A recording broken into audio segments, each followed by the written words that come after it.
Chapter 3.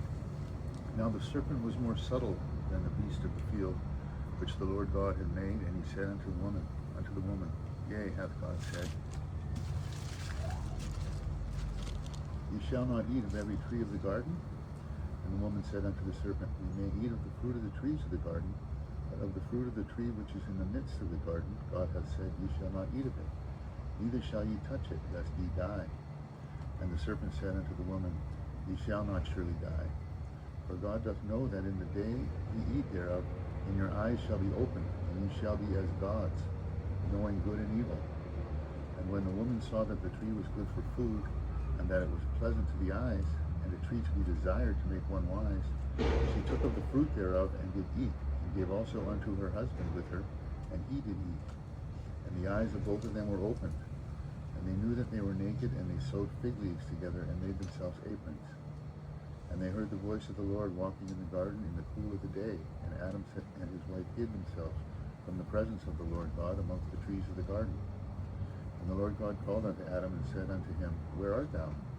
And he said, I heard thy voice in the garden, and I was afraid, because I was naked, and I hid myself.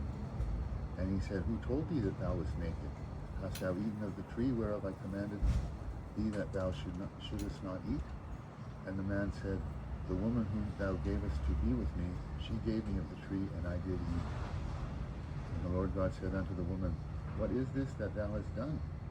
And the woman said, The serpent beguiled me, and I did eat. And the Lord God said unto the serpent, Because thou hast done this, thou art cursed above all cattle, and above every beast of the field. Upon thy belly shalt thou go, and dust shalt thou eat all the days of thy life.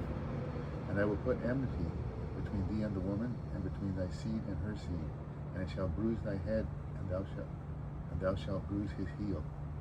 And the woman, he said, I will greatly multiply thy sorrow, and thy conception in sorrow. Thou shalt bring forth children, and thy desire shall be to thy husband, and he shall rule over thee. And unto Adam he said, Because thou hast hearkened unto the voice of thy wife, and hast eaten of the tree of which I commanded thee, saying, Thou shalt not eat of it, cursed is the ground for thy sake, and sorrow thou shalt eat of it all the days of thy life. Thorns also and thistles shall it bring forth to thee, and thou shalt eat the herb of the field.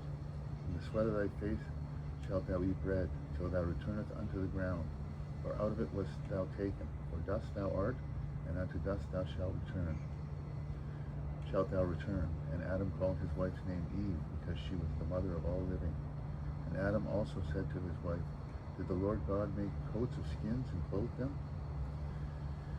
And the Lord God said, Behold, the man is become as one of us, to know good and evil. And now lest he put forth his hand, and take also of the tree of life, and eat, and live forever. Therefore the Lord God sent him forth from the Garden of Eden, to till the ground from whence he was taken. So he drove out the man, and he placed at the east of the Garden of Eden cherubims and a flaming sword, which turn every way to keep the way of the tree of life.